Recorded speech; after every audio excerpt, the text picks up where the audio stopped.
Hello, I'm Pastor Julianne Smeck, and I serve Hope Lutheran Church in Columbus. Welcome to Beauty in the Dust, Lenten Reflections on Ordinary Things. This is the devotional for March 4th on the theme, bread. Today's reading is Deuteronomy 8, verses 1 through 3, and I'm reading from the New Revised Standard Version. This entire commandment that I command you today, you must diligently observe, so that you may live and increase, and go in and occupy the land that the Lord promised on oath to your ancestors. Remember the long way that the Lord your God has led you these 40 years in the wilderness in order to humble you, testing you to know what was in your heart, whether or not you would keep his commandments. He humbled you by letting you hunger, then by feeding you with manna, with which neither you nor your ancestors were acquainted, in order to make you understand that one does not live by bread alone, but by every word that comes from the mouth of the Lord. I think this is a tough text. Verse 3, he humbled you by letting you go hungry, and then he gave you manna to eat. I don't want to tell a person that their experience of lacking what they need to live is due to God. I have never said to a person, I think the Lord is testing you. It's not a phrase in my pastoral vocabulary. It does make me think. I have bread right now. I have more than one kind of bread in my kitchen right now. So what would it be like if instead of milk and honey, if instead of bread, I had nothing?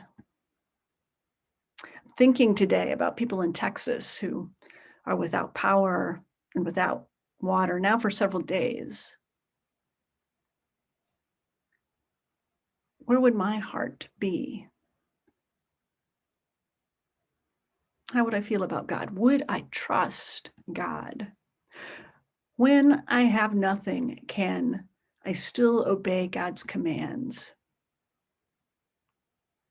I mean, there are people right now, people near me, who do not have what they need. I have bread, but some nearby do not. It's difficult to accept that, and it's difficult to accept that the Lord would inflict or even allow something hurtful upon people. God's the one who provides, not the one who withholds. We certainly do not tell hungry people, God has chosen to withhold food from you to see where your heart is. Again, not in the pastoral vocabulary. It doesn't make a good pitch for trusting God. Yet God did it to see what was in the hearts of that group of Hebrews who had escaped slavery 40 years before. We read this text and I wonder what it says about God, but maybe the real question is what it says about me. What would this test reveal about my heart?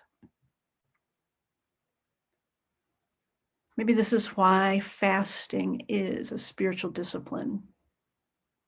It was a spiritual discipline long before Jesus fasted in the wilderness for those 40 days and nights after his baptism.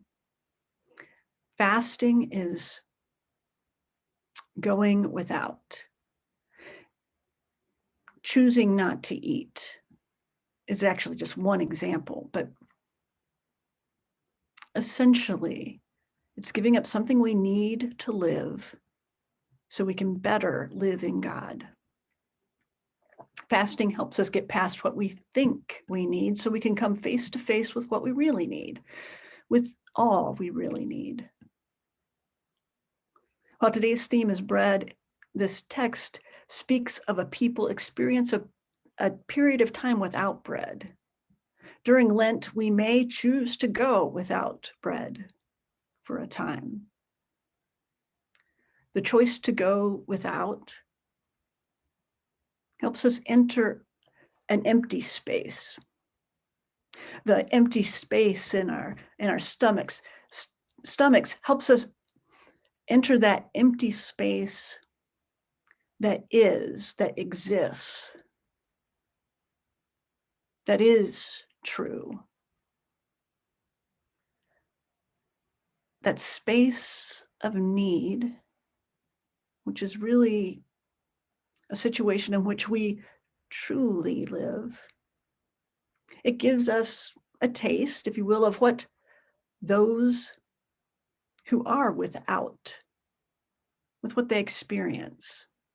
So it is an experience of community, of solidarity, and it helps us learn not only what others might experience, but what it is to rely on God. Fasting enables us to intentionally create that space to be with God, focused on God. And it teaches us again and again to remember God is present. God is there in that empty space. It helps us see more clearly how God provides. And emptied, there is space to learn and to live the truth. We live not by bread alone, but by every word that comes from the mouth of God. Amen.